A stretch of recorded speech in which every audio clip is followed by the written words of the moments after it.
Ini adalah Drybox Procore tipe P10. Fungsi utama dari Drybox ini sebagai tempat penyimpanan kamera, lensa, dan aksesoris lainnya, sekaligus menjaga kelembapannya supaya barang-barang tadi tidak sampai jamuran.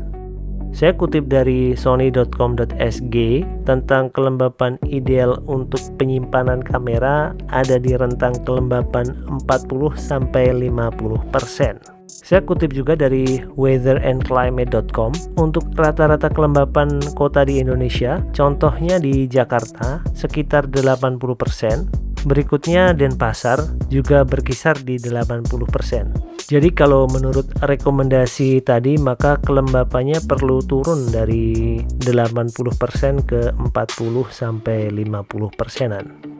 Dalam video ini akan saya coba apakah kelembapan di Drybox ini dapat mencapai level yang direkomendasikan di 40-50%. So, tetap tonton video ini sampai selesai. Ini adalah kemasannya, warna dusnya merah ngejreng. Drybox ini saya beli dengan harga 500.000 kurang dikit. Untuk linknya ada di deskripsi.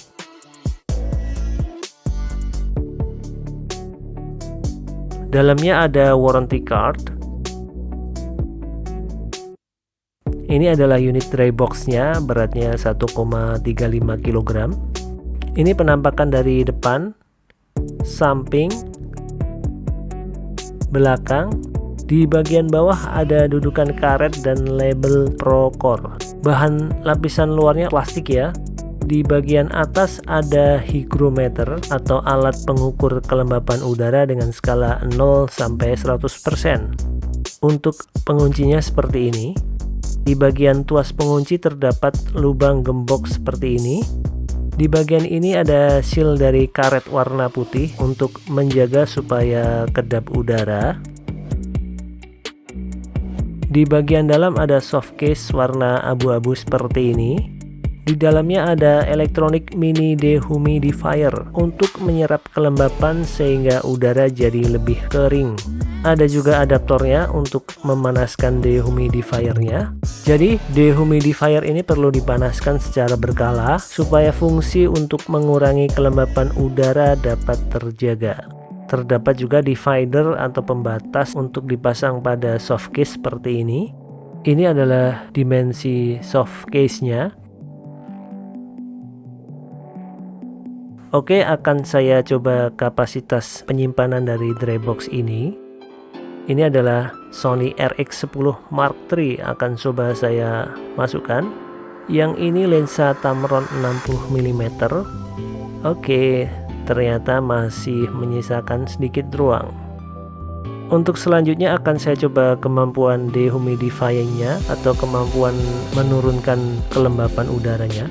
Elektronik dehumidifiernya sudah saya panaskan atau colokkan ke adaptor kira-kira 2 jam sampai warna silika gelnya biru gelap, dan saya akan coba masukkan ke dalam unit Drybox tapi kosongan ya, tanpa menggunakan soft case seperti ini.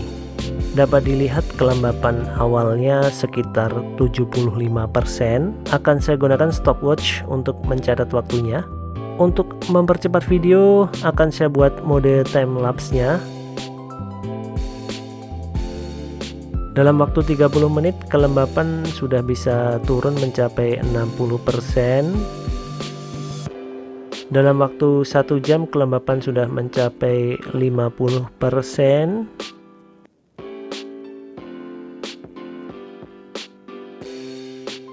Dalam waktu 2 jam kelembapan sudah mencapai 40%. Mari kita lihat perubahan warna pada silika gel di unit dehumidifiernya.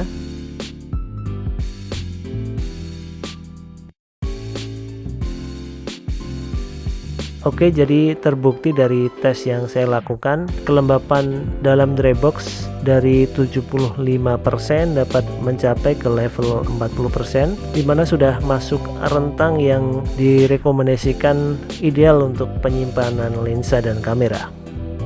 Ukuran Drybox ini bisa dibilang cukupan ya, bisa menampung 2 bodi terpasang dengan lensa standar. Selain itu, Drybox ini bisa dibilang portable, bisa dibawa-bawa dan tidak banyak makan tempat.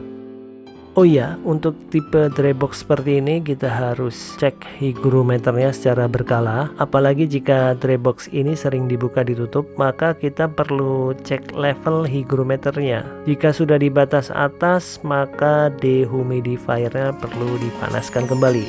Atau kalau mau rutin dipanaskan juga bisa, tergantung dari pemakaian kita. Oke, itu saja, semoga bermanfaat. Sampai jumpa di video selanjutnya.